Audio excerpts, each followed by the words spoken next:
मित्रांनो, एनडीएमचे सामाजिक संघटनेचे राज्य सचिव वैभवजी गित्ते साहेब या ठिकाणी परभणीच्या विटंबना झाली काही दिवसापूर्वी। त्या संघटनेत आज कलेक्टर साहेब यांना निवेदन देण्याकरिता आले, तर तिकडूनच प्रतिक्रिया जाणून घेऊया। साहेब, काय त्या संदर्भात निवेदन होतं आणि काय पुढची कारवाई राहील? परभणी या ठिकाणी 10 तारखेपासून भीम सैनिक आंबेडकरी अनुयायी अगदी अस्वस्थ आहेत। 10 तारखेला जो प्रकार विश्वरत्न डॉक्टर बाबासाहेब आंबेडकरांच्या पुतळ्याच्या शेजारी संविधानाची जी प्रतिकृती होती त्याच्याशी जो छेडछाड करण्याचा प्रयत्न झाला, त्याची जी विटंबना अवहेलना करण्याचा प्रयत्न झाला, याचा निषेध म्हणून आंबेडकरी अनुयायी, संविधान प्रेमी, देशभक्त, क्रांतिकारक यांनी निषेध नोंदवण्यासाठी रस्त्यावरती आले। शांततेच्या मार्गाने मोर्चा काढला। कलेक्टर, जिल्हाधिकारी व विविध अधिकाऱ्यांना निवेदन देण्यासाठी हा मोर्चा येत असताना त्यांच्यावरती विविध प्रकारे अन्याय अत्याचार करण्यात आले, लाठीचार्ज करण्यात आला, अश्रुधूर त्यांच्यावरती टाकण्यात आला, एकाला गाठून मारण्यात आलं। याचे जे व्हिडिओ आहेत, हे सगळे व्हिडिओ संबंध महाराष्ट्राने आणि भारताने आता पाहिलेले आहेत, बघितलेले आहेत। आणि हे सगळे व्हिडिओ, हे सगळं पाहिल्याच्या नंतर हे एवढं अस्वस्थ वाटणार आहे की यामध्ये एक भीम सैनिक सूर्यवंशी नावाचा 35 वर्षाचा आणि वकिलीला लॉला 3ऱ्या वर्षाला असणारा हा जो सूर्यवंशी म्हणून भीम सैनिक आहे, याचा काल दुर्दैवी मृत्यू झालेला आहे। परंतु आमची मागणी आहे की हा मृत्यू नसून ही हत्या आहे, कारागृहामध्ये ही हत्या झालेली आहे असं आमचा आरोप नाही, तर आमच्या आंबेडकरी अनुयायांच्या भावना आहेत आणि ही मागणी आहे। आणि ही मागणी उच्चस्तरीय चौकशीची आहे। आज महाराष्ट्रातला आणि भारतातला सगळा भीम सैनिक आंबेडकरी अनुयायी हा परभणीमध्ये आहे। गेल्या 10 तारखेपासून विविध जिल्ह्यातील, विविध तालुक्यातील नेते मंडळी आणि कार्यकर्ते, आंबेडकरी अनुयायी हा परभणीच्या दिशेने वळालेला आहे। तो का वळालेला आहे? तर त्याचं कारण आहे की जो भीम सैनिक आमचा सोमनाथ व्यंकट सूर्यवंशी आहे, त्याचा मृत्यू झालेला आहे, त्याचा अंत्यविधी आज आहे आणि मोठ्या संख्येने, हजारोच्या संख्येने आज आंबेडकरी अनुयायी त्याचं अंत्यसंस्कार करण्यासाठी या परभणीमध्ये दाखल झालेला आहे। पण आमच्या विविध संघटनांच्या, विविध पक्षांच्या एकमुखाने सगळ्यांची मागणी आहे की याची उच्चस्तरीय चौकशी झाली पाहिजे आणि त्याकरिता हा प्रचंड समुदाय या ठिकाणी जमलेला आहे। या परिक्षेत्राचे विशेष पोलीस महानिरीक्षक शहाजी उमाप साहेब यांची बाईट, यांचा व्हिडिओ मी पाहिला आणि तो पाहिल्याच्या नंतर, ऐकल्याच्या नंतर मला खूप वाईट वाटलं की शहाजी उमाप साहेबांनी हा जो मृत्यू झालेला आहे सोमनाथ व्यंकट सूर्यवंशी, याची जात सांगितली की हा वडार समाजाचा आहे, अशी त्याची जात स्वतः विशेष पोलीस महानिरीक्षक शहाजी उमाप साहेबांनी मीडियाच्या पुढे सांगावी। असं त्यांना काय झालं, काय वाटलं? माझा त्यांना प्रश्न आहे की ज्या देशद्रोहाने संविधान प्रतिकृतीची विटंबना केली, त्याची जात तुम्ही मीडियाच्या पुढे सांगितली का, व्हिडिओच्या पुढे सांगितली का? त्याची जात कोणती आहे त्या आरोपीची? आरोपीला कोणती जात नसते, आरोपी हा आरोपी असतो, हे आम्हाला मान्य आहे।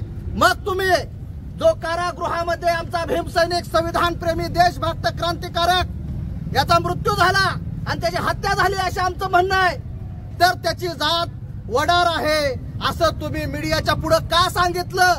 कुठली अपरिहार्यता तुमच्या पुढे होती? तुमचं हेच कारण होतं की तो वडार समाजाचा आहे असं सांगायचं की जेणेकरून भीम सैनिक, जय भीमवाले, आंबेडकरी अनुयायी, संविधानाला मानणारा देशप्रेमी वर्ग या आंदोलनात सामील होणार नाही, हेच कारस्थान तुमचं असावं असं आमचं म्हणणं आहे। परंतु या आंदोलनामध्ये सामील असणारा कुठल्याही जाती धर्माचा नव्हता, तो संविधानावरती प्रचंड प्रेम करणारा, या देशासाठी जीव देणारा, या देशावरती जर कुठलाही आक्रमण झालं तर पहिल्यांदा छाती काढून पुढे येणारा भीम सैनिक, या संविधानाबद्दल कुणी अपशब्द काढला तर छाती काढून पुढे येणारा भीम सैनिक हा या सगळ्या निषेध आंदोलनामध्ये, मोर्चामध्ये 10 तारखेपासून होता। आणि यांच्यावरती वेगवेगळ्या प्रकारे केसेस करण्यात आलेल्या आहेत। त्या केसेसचा अहवाल माझ्याकडे आजच आलेला आहे। मी आता जिल्हाधिकारी महोदयांशी चर्चा केलेली आहे। या सर्व बाबी मी या निवेदनामध्ये लिहिलेल्या आहेत आणि उच्चस्तरीय चौकशी झाली पाहिजे। जे पोलीस आरोपी आहेत त्यांच्यावर कारवाई झाली पाहिजे। जे आंदोलन करते ताणून तुम्ही त्यांना मारताय, लाठीचार्ज करताय। तुमच्या सोबत दुसरे जे बिगर गणवेशामध्ये आहेत ते पोलीस नाही आहेत, ते तुमच्या सोबत काट्या घेऊन आमच्या लोकांना कसे काय मारतायत आणि तुम्ही त्यांना मारू कसं काय देताय? तुम्ही अजून त्यांना का अटक केली नाही? जो भीम सैनिक आंदोलन करत होती त्या आंदोलकांना पोलिसांच्या व्यतिरिक्त ज्यांनी काट्या मारल्या, ज्यांनी शिव्या दिल्या, अश्लील भाषा वापरली, तो तुम्हाला अजून भेटत नाही। आणि संविधानिक मार्गाने संवेदनशीलपणे शांततेमध्ये निषेध आंदोलन करणारे आणि घरात आमची शिक्षण घेणारे आया बहिणी, विद्यार्थी यांना तुम्ही कोम्बिंग ऑपरेशन करून घरातून ओढून मारलेला आहे। म्हणजे संविधानाची विटंबना करणारा, संविधानाच्या प्रतिकृतीची विटंबना करणारा हा माथेफिरू आहे, असं राज्याचे मुख्यमंत्री देवेंद्रजी फडणवीस आणि भाजपचे नेते गिरीश महाजन यांनी स्टेटमेंट दिलं। म्हणजे ही विटंबना झाली, आंदोलन सुरू झालं की लगेच स्टेटमेंट आलं गिरीश महाजनांचं की हा माथेफिरू आहे आणि त्यांनी हे केलं। देवेंद्र फडणवीसांचं आलं की हा माथेफिरू आहे।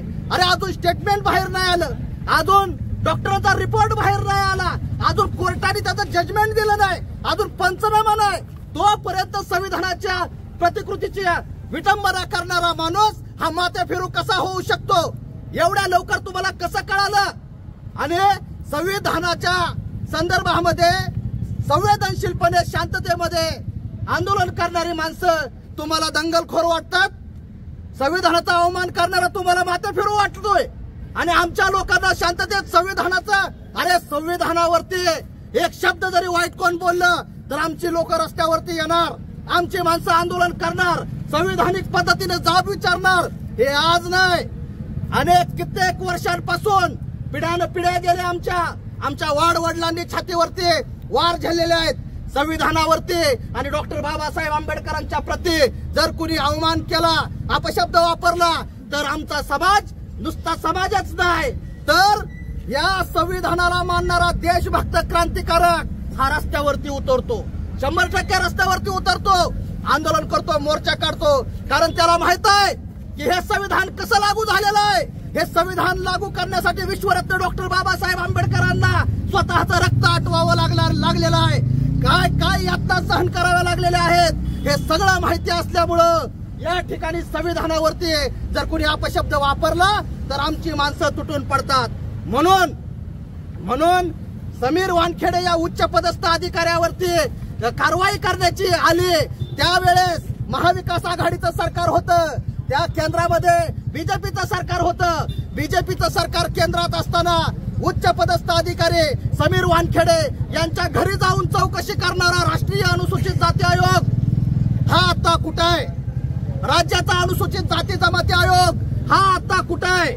10 तारखेला हे आंदोलन झालं तेव्हापासून ते आजपर्यंत हा राष्ट्रीय अनुसूचित जाती आयोग जो समीर वानखेडेंच्या घरी जाऊन तुमचा जातीचा दाखला बघायसाठी आम्ही आलोय, तुम्हाला काही अडचण आहे का असं म्हणणारा राष्ट्रीय अनुसूचित जाती आयोग ज्याला कॉन्स्टिट्यूशन दर्जा आहे तो सध्या कुठं आहे?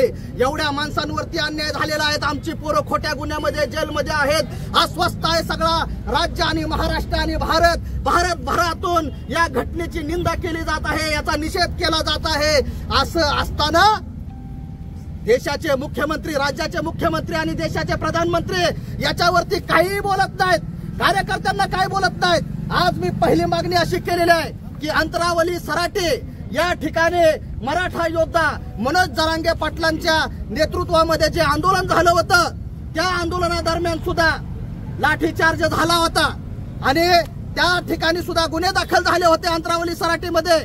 ते गुन्हे याच शासनाने, महायुतीच्या सरकारने बिनशर्त कोणत्याही प्रकारची शर्त न ठेवता GR काढून मागे घेतले होते।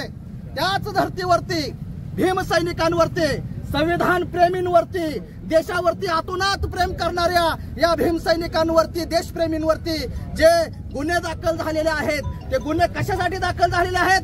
संविधानाचा अवमान करणाऱ्याच्या विरोधात कडक कारवाई झाली पाहिजे, त्याला शिक्षा झाली पाहिजे, याच्यासाठी रस्त्यावरती आलेल्या या भीमसैनिकांवरती केसेस झालेल्या आहेत. ज्याप्रमाणे अंतरावली सराटीमधील मराठा समाजातील आंदोलनकर्त्यांचे गुन्हे मागे घेण्यात आले होते, त्याप्रमाणे या ठिकाणी जे भीमसैनिक, जे देशभक्त, जे संविधानाला मानणारा मोठा वर्ग जो सगळ्या जाती धर्मांचा आहे, त्या सगळ्यांचे गुन्हे बिनशर्त मागे घेतले पाहिजेत, अशी सुद्धा मी या ठिकाणी मागणी केलेली आहे. आणि जिल्हा अधिकारी यांनी आम्हाला असं सांगितलेलं आहे की ही मागणी शासन स्तरावरची आहे, त्याच्यामुळे मी तात्काळ शासनाला तसा प्रस्ताव पाठवतोय. मी दुसरी मागणी त्यांना अशी केलेली आहे की एसटीच्या खाली एखादा चिरडला तरी सुद्धा तुम्ही त्याला शासकीय नोकरी देताय, त्यांना मुख्यमंत्री सहायतातला निधी देताय, परंतु हा आमचा भीमसैनिक जो धारातीर्थी पडलेला आहे, जो शहीद झालेला आहे, सूर्यवंशी नावाचा,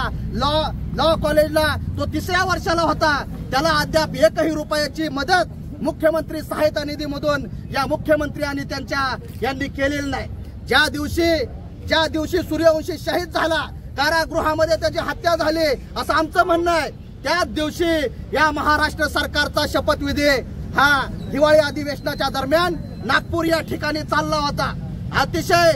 अतिशय आनंदाने त्यांनी फटाके वाजवले महाराष्ट्रभर, परंतु आमच्या लोकांनी, देशाला मानणारा वर्ग, राष्ट्रहितासाठी मानणारा वर्ग, संविधानाला मानणारा वर्ग हा 10 तारखेपासून झोपलेला नाही, त्यांच्या झोपा उडालेल्या आहेत. हे आमचे कार्यकर्ते जोपर्यंत जेलमधून बाहेर येत नाहीत, ज्याची हत्या झाली त्याला न्याय मिळत नाही, सगळी चौकशी नीट होत नाही, तोपर्यंत आमची माणसं झोपणार नाहीत, एका जाग्यावरती बसणार नाहीत. आमची माणसं नुसती, आमचे नेते मंडळी, आमचे कार्यकर्ते नुसत्या मागण्या करून शांत बसणार नाहीत. आता आमची सगळी माणसं एकमुखाने मागणी करत आहेत की आरोपींना शिक्षा झालीच पाहिजे, आरोपींना शिक्षा झालीच पाहिजे, विशेष सरकारी वकिलाची नियुक्ती झाली पाहिजे, SITची स्थापना झाली पाहिजे आणि जो पोलीस अधिकारी या ठिकाणी दोषी आहे त्याच्यावरती कारवाई झाली पाहिजे, त्यांचंही निलंबन झालं पाहिजे.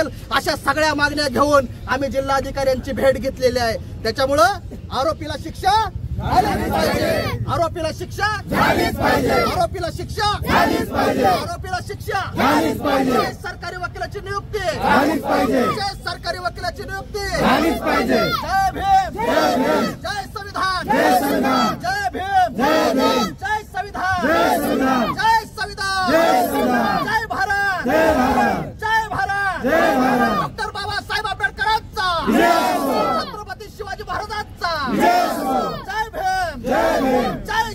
नक्कीच हे होते NDMJ संघटनेचे राज्य सचिव वैभवजी गित्ते आणि त्यांनी विविध प्रश्नावरती फाशीची शिक्षा व्हावी व नोकरीत समाविष्ट व्हावा, विविध मागण्या करून शासनाला या ठिकाणी घेरलेला आहे. आणि या ठिकाणी स्थानिक जिल्हाधिकारी परभणीचे यांना सुद्धा निवेदनाची प्रत दिलेली आहे आणि त्यांनी शासन स्तरावर तशी पाठपुरावा करण्याचं आश्वासन या ठिकाणी NDMJ संघटनेचे राज्य सचिव वैभवजी गित्ते यांना दिले.